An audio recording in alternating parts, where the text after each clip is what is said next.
Nah, yang terakhir bullying ini sangatlah serius ya, para sahabat headset, karena seperti di daerah tempat saya tinggal, ada remaja yang bunuh diri karena mereka tidak tahan dibullying oleh orang-orang melalui internet.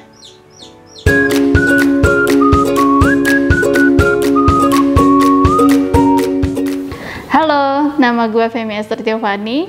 Hari ini gue akan memperkenalkan program terbaru dari Headset Entertainment, yaitu Minutes, Millennial Inspiring Talks.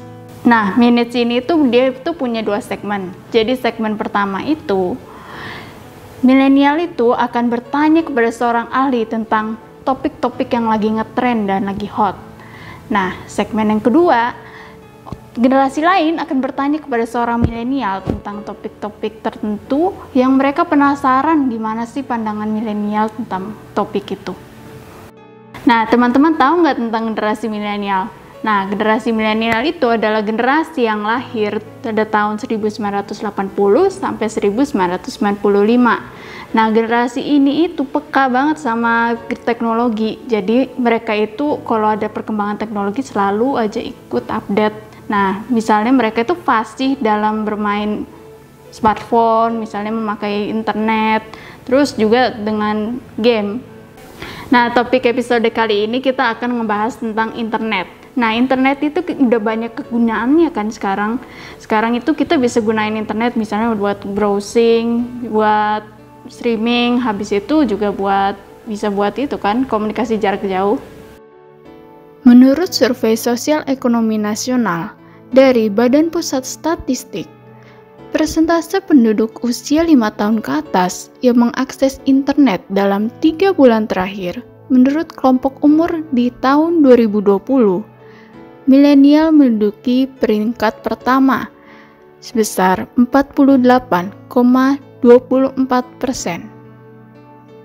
Selanjutnya, internet digunakan untuk apa saja? Di peringkat pertama, internet digunakan untuk mengakses media sosial sebesar 95,56%. Kedua, internet digunakan untuk mendapatkan informasi atau berita sebesar 79,4%.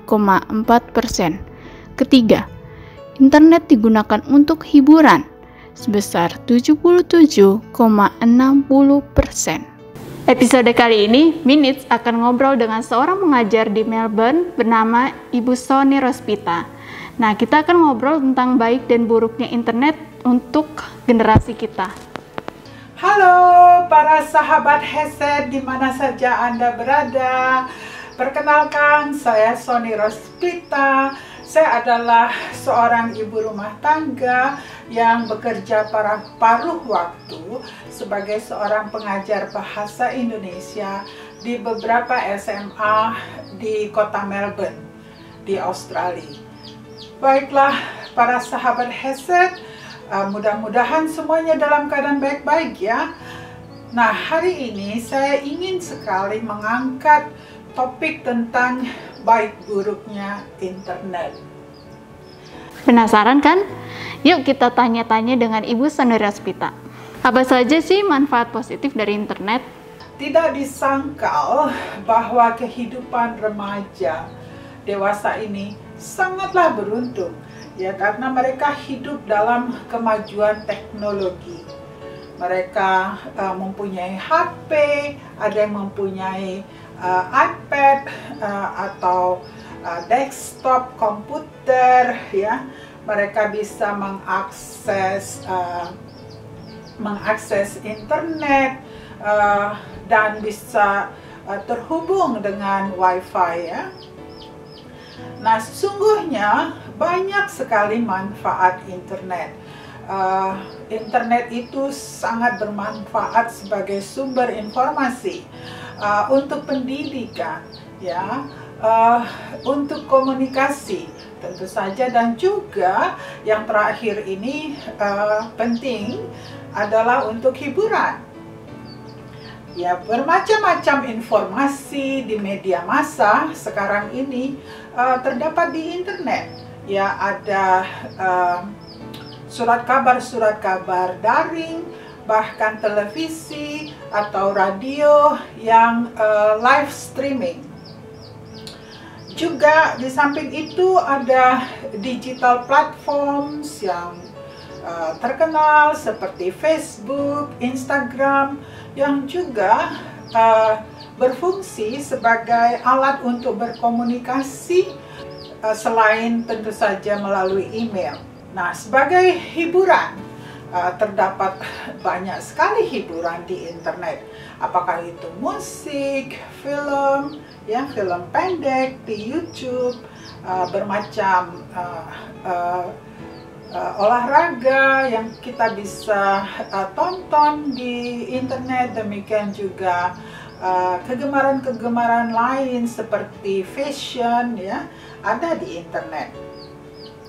Jadi internet ini memberikan wawasan yang sangat luas, menimbulkan inspirasi, ya, kreativitas, memperpendek kesenjangan, dan menjadi lebih global. Untuk orang dewasa, internet ini juga sangat bermanfaat pada masa pandemi ini, ya. Pada waktu kunci tara, orang dewasa bekerja dari rumah yang disebut dengan work from home. Juga ada banyak sekali bisnis daring, ya. Apa saja dampak negatif dari internet? Ya, sayangnya para sahabat HSM, internet ini mempunyai bahaya. Seperti diketahui, bahaya terpapar akan pornografi, ya, kemudian terpapar akan berita-berita hoax, dan yang sedihnya lagi adalah sebagai alat untuk melakukan bullying. Nah, yang terakhir, bullying ini sangatlah serius, ya, para sahabat headset, karena seperti di daerah tempat saya tinggal, ada remaja yang bunuh diri karena mereka tidak tahan dibullying oleh orang-orang melalui internet. Tetapi yang saya ingin tekankan hari ini adalah tentang bahaya ketagihan. Nah, bahaya ketagihan di kalangan remaja ini sudah demikian berbahayanya, sehingga baru-baru ini saya membaca bahwa pemerintah Cina akan mengontrol pemakaian internet atau permainan game oleh siswa-siswi sekolah dengan membatasi jam waktu bermain game. Hanya boleh dalam sehari selama 3 jam. Dan juga pemerintah Cina menghimbau supaya perusahaan-perusahaan yang menciptakan game-game tersebut juga memperhatikan bahaya akan ketagihan ini. Ya, mengapa sih ketagihan ini sangat berbahaya? Ketagihan ini sangat berbahaya karena bisa membuat remaja kita menjadi lupa segalanya. Lupa makan, lupa mandi, lupa mengerjakan PR, lupa tidur, sehingga apa? Akibatnya besoknya mereka akan mungkin terlambat bangun, terlambat ke sekolah, ketinggalan pelajaran, dan tentunya hal itu tidak diinginkan oleh para orang tua. Selain itu juga ada yang mengatakan bahaya terhadap kesehatan remaja-remaja kita. Mereka cenderung menjadi kegemukan, ya, karena mereka hanya duduk di depan layar atau duduk dengan gadget-gadget mereka. Ada satu hal lagi, satu hal lagi adalah bahaya akan membuat kebiasaan yang buruk bagi remaja, sehingga begitu mereka menjadi dewasa, mereka akan mudah sekali untuk masuk ke dalam bahaya perjudian. Selain tentunya juga adalah bahaya menjadi orang yang antisosial. Tentunya para orang tua tidak ingin anak-anak mereka menjadi seorang yang antisosial, ya. Apa saja jalan keluar yang sudah ditempuh? Di negara-negara maju seperti negara Australia, sekolah-sekolah pada setiap tahun ajaran mereka ini mengirimkan formulir, banyak sekali formulir. Salah satunya adalah formulir yang harus ditandatangani oleh baik siswa maupun orang tuanya. Itu sebagai perjanjian mereka kepada sekolah. Mereka berjanji bahwa pertama, mereka tidak boleh mengakses situs web yang dilarang oleh sekolah. Yang kedua, selama mereka berada di sekolah, lingkungan sekolah, mereka dilarang untuk bermain game, baik itu dengan komputer yang difasilitasikan oleh sekolah ataupun oleh komputer para siswa sendiri. Siapa yang harus berperan untuk mengatasinya? Peranan orang tua dalam mengawasi dan mendidik anak-anak mereka.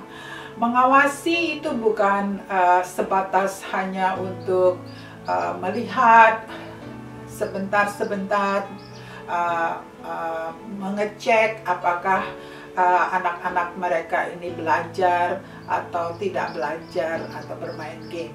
Tetapi juga mendidik anak-anak mereka tentang bahaya-bahaya yang tadi disebutkan. Jadi itu adalah tugas orang tua. Orang tua tidak dapat mendelegasikan tugas ini kepada para guru, ya. Karena pada waktu anak-anak itu di rumah, mendidik adalah pekerjaan orang tua. Nah, selain itu orang tua diharapkan untuk menjadi proaktif.